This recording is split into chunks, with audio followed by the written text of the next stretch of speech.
Hello and welcome back to another video. My name is Miss Nikopon. How are you doing today? How is Grand Call going for everyone, and how are you feeling about the new hidden enemy feature? I'm talking about this feature here, where we can't really see anything about our opponents until 3 minutes from Coliseum time. The overall points is just a reflection of your own, so it's pretty misleading.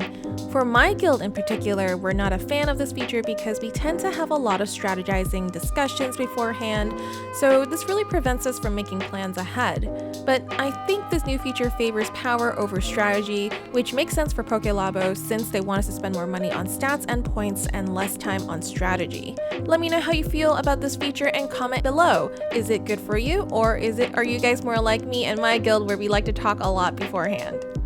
Now let's get into the new available Grimoire. This one's called Droplet of Wisdom, featuring a Little Mermaid Sorcerer. We also have a few new items. We have her tome, a staff, pole arm, and a new nightmare. Rolling on this Grimoire will get you Medal of Desire 3s. This Grimoire is available from now until March 29th. Now, let's get started with just Little Mermaid herself.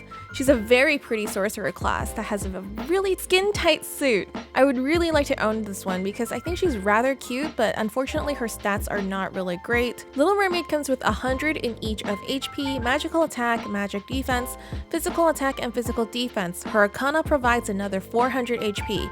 This is an HP heavy class, better for players that feel they need more HP at the moment, but because of the mixed stats, it won't be optimal for most classes. Now let's take a look at the book that she comes with. This is the Book of Misery, a 19 cost water tome with total points of 7044. This is the third highest in total points of all the books, and it has a rather high stats across each individual stat. The skill here is Curse of Demolition 4, and it massively reduces one enemy's physical defense. It comes with support boon 2. Unfortunately, the skills here are pretty lackluster, a one target, one stat as a primary. Even with support boon 2, it doesn't seem that great. For me, this is going to be a skip because we don't need more physical defense reduction in my guild, and I'm not sure if other people's guilds are heavy on physical vanguards, but with only one target, it's really not very appetizing as a book. Next, we're looking at the Solar Staff. This is an 18 cost fire staff with a total points of 6515. The stats are actually pretty low compared to other staffs. The primary skill here is Blessed Gospel 3 that greatly restores HP to 2 allies, and the support skill is Recover Magic Defense 2. Even though this is a 2-target heal, it comes with a very weak supporting skill. I'd really suggest saving your crystals for a better staff instead that may have recovery support and or better stats. Next, we have the Crescent Sickle, which is an 18 cost water pole arm with a total points of 6706. It has pretty high overall stats, ranking in 5th, but unfortunately it has very low magic attack.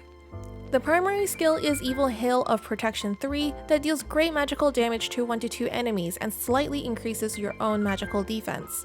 The support skill is Replenish Magic 2. This pole arm favors defenses with the stats and the skills, but at this point I would recommend saving for a different pole arm that is more offensive and with Dauntless Courage preferred to make the most longevity out of your grid. Lastly, we have the new Nightmare. This one's called Dark Ash Azu. This is a water element nightmare, and her total points are 6942. Her skill is False Robustness 3 that massively increases the physical defense of surviving allies. Unfortunately, this nightmare has pretty low stats, ranking around 15 among all non-paid nightmares, so she's likely to end up sitting in subgrids if she's not used for her primary skill. Now, her primary skill is very heavily dependent on the enemy team if they have physical vanguards or not. Most likely, this will just be one that you will use on the fly if you happen to come across an enemy that has physical vanguards. Let me leave you with my final thoughts and should you pull. In my opinion, this is a skip banner for everyone. Little Mermaid will be in the general pool over time, so don't worry about missing out on her on this first time you see her. There's also a friendly reminder that this is not a step banner, so getting the items you actually want is pretty low. If you only see one thing you want, it might be a good idea to just spark it later at the end of the month with Medal of Desires. Thank you so much for watching. Don't forget you can still win 100 Twilight Crystals if you haven't filled out the questionnaire yet in March. The details are below. If you have enjoyed your time here with me today, don't forget to like, comment, and subscribe. I would appreciate that very much. Thank you so much, and I'll see you all next time. Bye!